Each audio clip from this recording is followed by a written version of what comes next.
নমস্কার, বৃষ্টি সুখের আরও একটা ব্লগে আপনাদের সবাইকে স্বাগত। আশা করছি সবাই ভালো আছেন। এই সুস্থতা কামনা করে আজকের ব্লগটা শুরু করছি।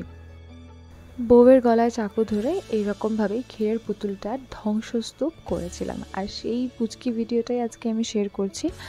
এমনিতে এই যে ভিডিওটা ছিল, ভিডিওটা মানে আমাদের খুব একটা যে আমরা এনজয় করে জিনিসটা করেছি তা নয়, বিকজ এই জিনিসটা মানে পুতুল ব্যাপারটা এত সুন্দর করে পাঠিয়েছিল যে সত্যি এটা ভাঙার মন ছিল না আমাদের। কিন্তু কি আর করার, খাবার জিনিস সবাই ভাগ করে খেলেও একটা আনন্দ। তো আর সব থেকে বড় কথা, ক্ষীর আমার ভীষণ ভালো লাগে।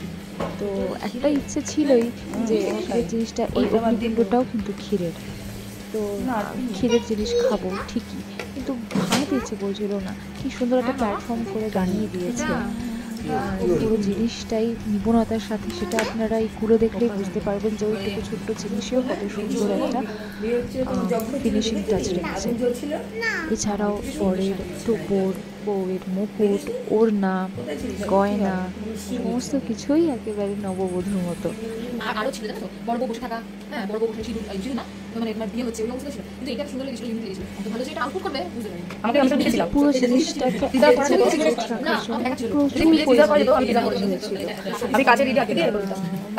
বুঝেই উঠতে পারছিলাম যে পিনগুলোকে, আর পিনগুলো এত শক্ত আটা ছিল আর ক্ষীরের জিনিস, তো তার সঙ্গে ভালো রকমভাবে লেগেও গেছে।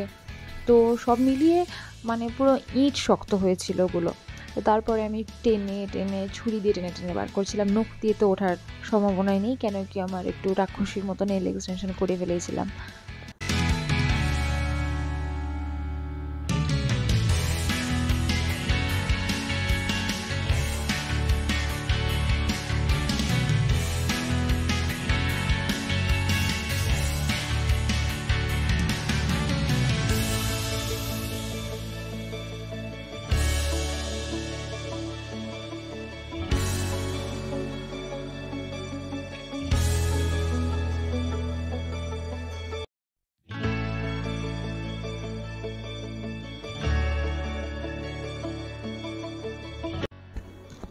বরটার কি অবস্থা করলাম, এই ছিল এক মাথা চুল, এর মধ্যে পুরো হাবিস হয়ে গেল। এত তাড়াতাড়ি কখনো কাউকে ন্যাড়া হতে দেখেছেন? আমরা ন্যাড়া করেছি এরকমভাবে, বরকেও করেছি, বউকেও করেছি। আর এবার আমি নববধূর ঘাড় ভাঙবো। হ্যাঁ, এবার কিন্তু মুন্ডুটা পেছনে ঘুরবে। এই নববধূ না নববেদনী আপনারা কিন্তু ধরতে পারবেন না। বিশাল শক্ত, বাপরে বাপ! ওটা যে আদলেও মানে কি আদলটা দেওয়া আছে সেটা বুঝে উঠতে পারছিলাম না, মানে উঠবেই বা কী করে। তারপরে দেখলাম একটা মোটা রড, ওটা আমি প্রথমে পেরেক ভেবেছিলাম, বাট না, আমি পরে দেখলাম যে জিনিসটা পুরোই মোটা রডটার ওপরেই ঠাকুরের যেমন কাঠামো হয় বিচুলি দিয়ে, প্রথমে তো বিচুলি দিয়ে দড়ি দিয়ে বাঁধে, আর এইটা ছিল বিচুলি দিয়ে তার দিয়ে সামথিং একটা কিছু করা, তার দিয়ে না লোহার তার দিয়ে সামথিং কিছু একটা করা। আচ্ছা, মুখটা দেখুন কি সুন্দর মায়া ভরা মুখটা, সত্যি বলে মনে হচ্ছিল এদের মানে দুর্গা বা প্রতিমা যারা বানায় তাদেরকে দিয়ে করিয়েছে।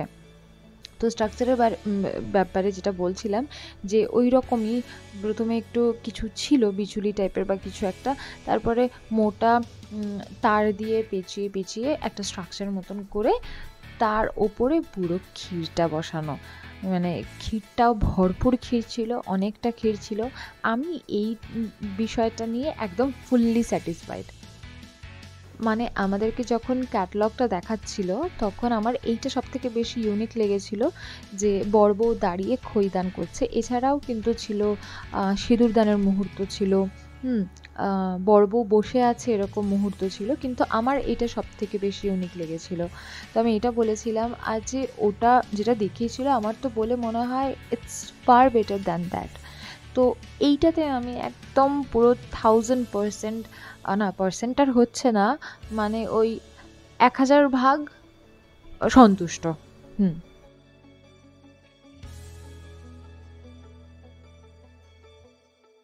এইগুলো দেখছেন, বুঝতে পারছেন, এই ক্ষীরের ওপরেই কিন্তু এই মানে শুধুমাত্র এই কাপড়গুলোই দেওয়া ছিল এরকমভাবে, তার জন্য আরও বাজে রকমভাবে কিন্তু চিপকে গেছিলো, আর রঙটাও কিন্তু ক্ষীরে উঠে এসেছিল।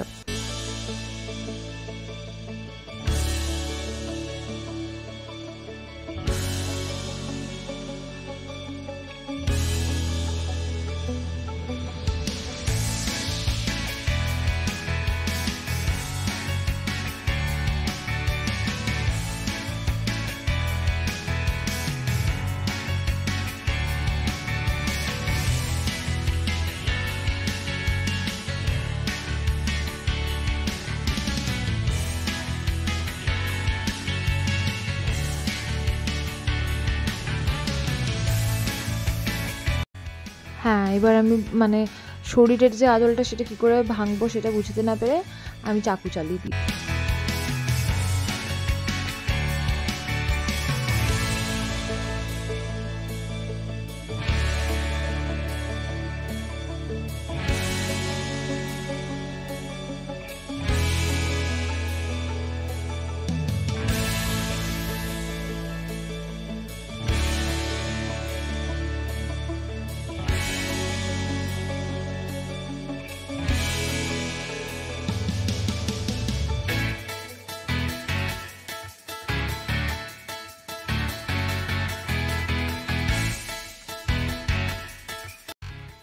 হাতটাতে যেহেতু আর ক্ষীর নেই সেজন্য বুঝতে পারছেন আপনারা যে একটা বিচুলির মতন কিছু একটা জিনিসের উপরে কিন্তু মোটা তার দিয়ে ভালো করে প্যাঁচ দিয়ে বাঁধানো আছে। জাস্ট দেখতে কিন্তু টোটালটাই যখন পুরোপুরি একেবারে খোলা হয়ে যাবে ক্ষীরগুলো তখন বুঝতে পারবেন যে পুরো আদলটাই কিন্তু একদম প্রতিমার যে আদল হয় যার উপরে মাটিটা বসে ঠিক সেম করা হয়েছে। এখানে শুধু ক্ষীর চেপেছে আর প্রতিমাতে মাটি চাপে, এটাই যে ডিফারেন্স আমার বলে মনে হয়েছে।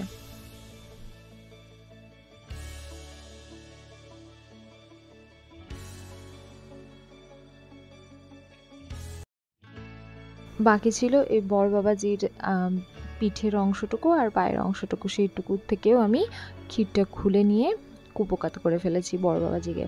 আর সবথেকে বড় কথা হচ্ছে যে প্ল্যাটফর্মটা বানিয়ে দেওয়া হয়েছিল, যে সবুজ ট্রে মতন জিনিসটা দেখছেন, এটাও কিন্তু বেশ মোটা একটা মানে কাঠের একটা কিছু ছিল।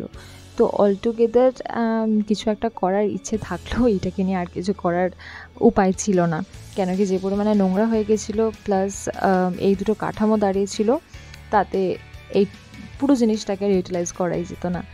আর এই যে এখানে কুপোকাত হয়ে পড়ে আছে ক্ষীরের পুতুল, অবশিষ্ট রইল ওই কাঠামোটা কিন্তু সত্যি ঠাকুরের কাঠামোর মতনই লাগছে।